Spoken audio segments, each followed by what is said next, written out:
Hello, in today's video I'll show you how to fix the dough mode not starting on your THERMOMIX TM7.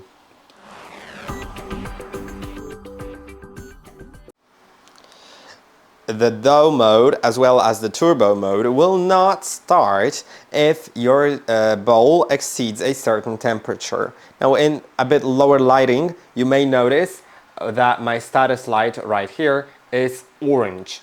That means that the temperature of 50 degrees Celsius was exceeded, and in that case the dough mode as well as the turbo mode won't work. So you'll need to just wait a certain time until it cools down, or if your mixing bowl is still empty, then you could simply rinse it with cold water and then dry it and start using it.